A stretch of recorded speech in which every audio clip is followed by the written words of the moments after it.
اعوذ باللہ من الشیطان الرجیم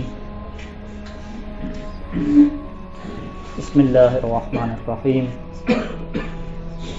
عن رسول اللہ صلی اللہ علیہ وآلہ فإن العین دامع والقلب مصاب والعہد قریب۔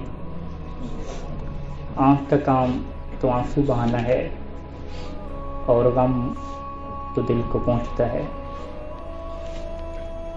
سیرت اہل بیت علیہ السلام ہمارے سامنے ہے کہ گریہ و بکا شکستہ دل کے ساتھ بھی پیغام اور مقصد کو جاری رکھنے کی تحریک چلائی جاتی ہے، کیونکہ دل تو غمگین ہوتا ہی رہتا ہے، آنکھ تو آنسو بہاتی رہتی ہے۔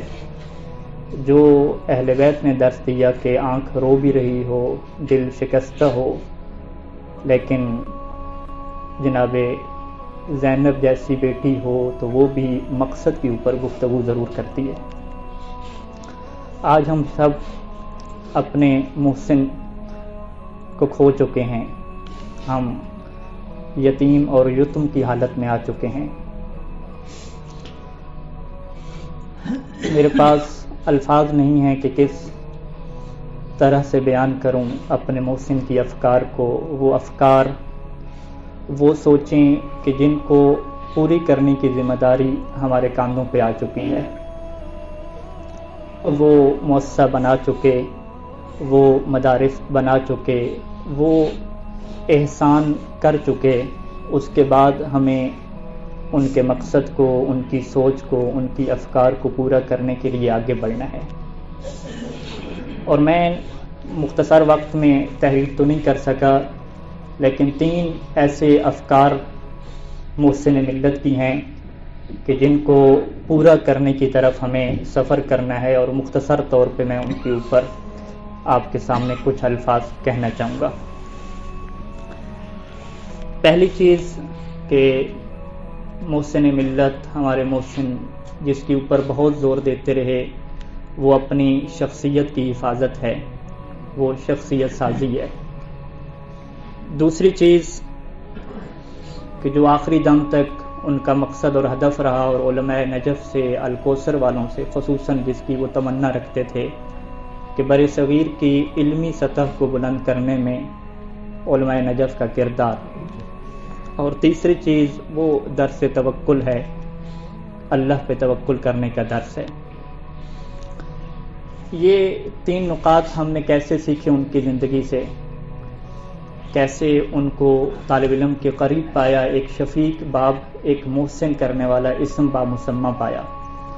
میں اپنے متعلق عرض کروں کہ مدرسہ مظہر الایمان ڈوڈیال سے جب فارغ ہو کر الکوثر کے ابتدائی سال ہیں، بالکل پہلا سال ہے، جب الکوثر میں پہنچے تو اس وقت شیخ محسن علی نجفی قدس سرہ سے ایک قریب سے تعارف ہوا اور قریب سے ان کے ساتھ بیٹھنے کا موقع ملا۔ الکوثر کے ابتدائی ایام ہیں، شیخ محسن صاحب اللہ آپ کے ساتھ بیٹھ رہے ہیں، عمومی درس بھی دے رہے ہیں، اور جو ہماری بڑی کلاس ہے ان کو خصوصی طور پہ نصیحتیں بھی۔ ایک درس تفسیر ہے جس کی ریکارڈنگ نہیں ہوتی، کہ جس کے اندر بھی وہ سب کچھ جو ہے وہ بیان کر رہے ہیں۔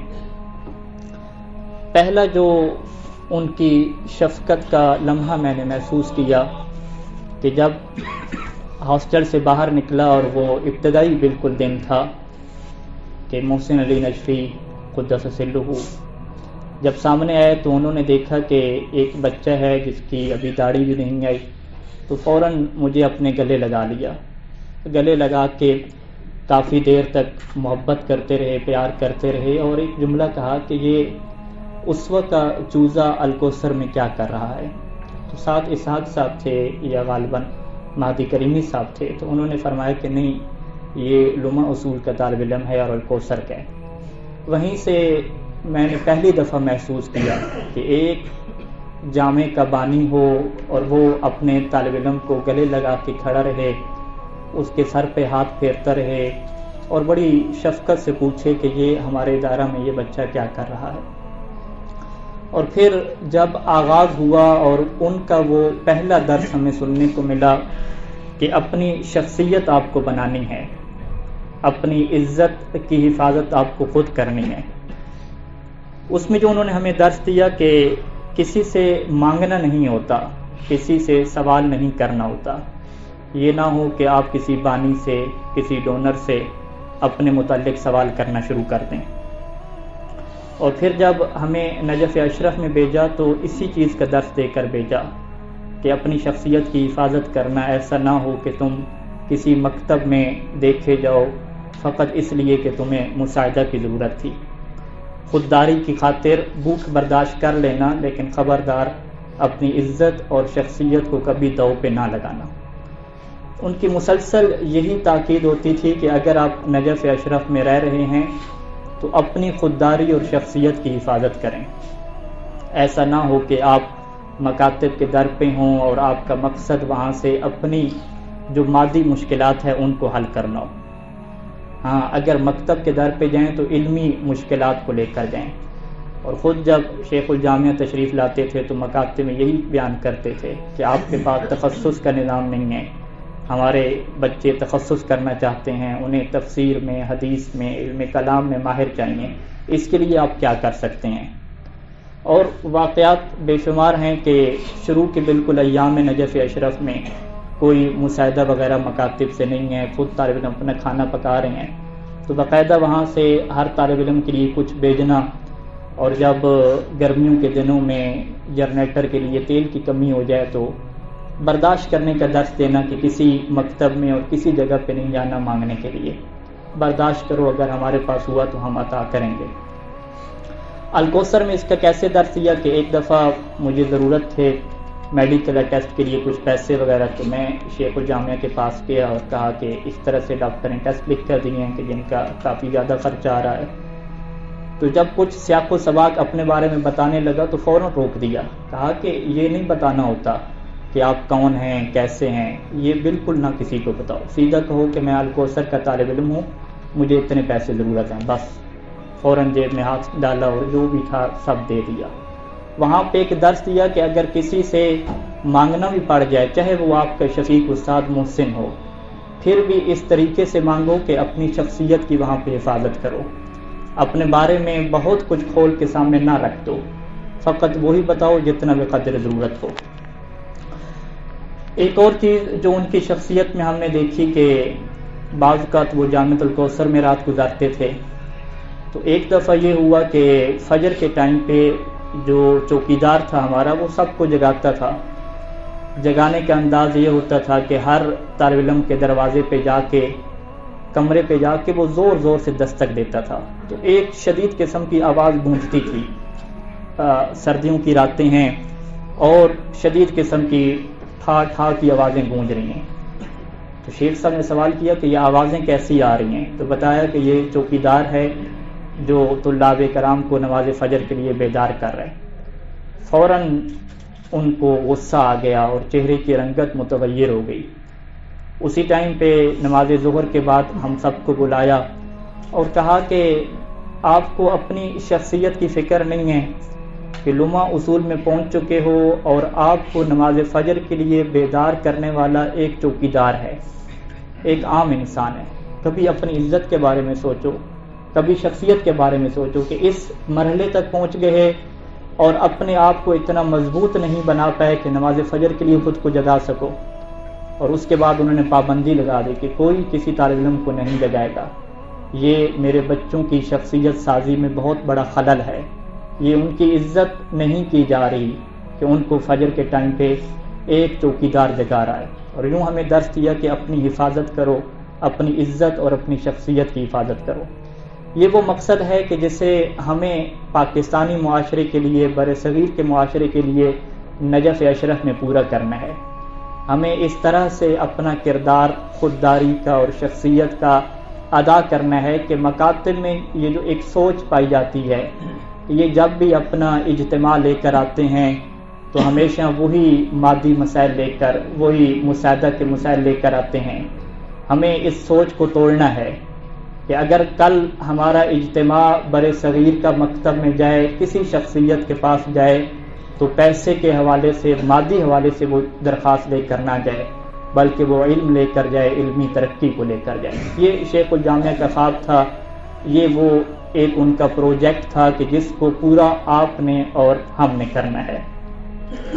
دوسرا نقطہ کہ معاشرے کی علمی سطح کو بلند کرنا۔ بارہا وہ یہ تاکید کرتے تھے کہ ہمارے پاکستان کا معاشرہ علمی سطح سے بہت نیچے زندگی گزار رہا ہے۔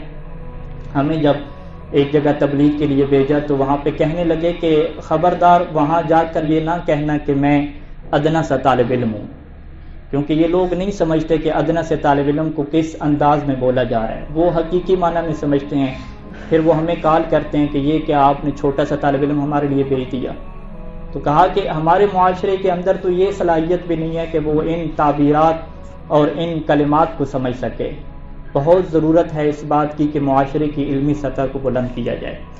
اور پھر علماء نجف سے ان کی خصوصی یہ اپیل ہوتی تھی کہ خود ماہر بنیں، تحقیق کریں، لکھیں، اور آخری وہ جو محاضرہ، آخری درس ہم سب کو یاد ہے کہ کس طریقے سے کہ شدت سے ڈانٹ رہے تھے، کہ جیسے ایک شفیق باپ اپنی اولاد کو ڈانٹتا ہے کہ آخر تمہیں کیا ہو گیا ہے کہ تم لکھتے نہیں ہو، تم تحقیق نہیں کرتے، کیا وجہ ہے؟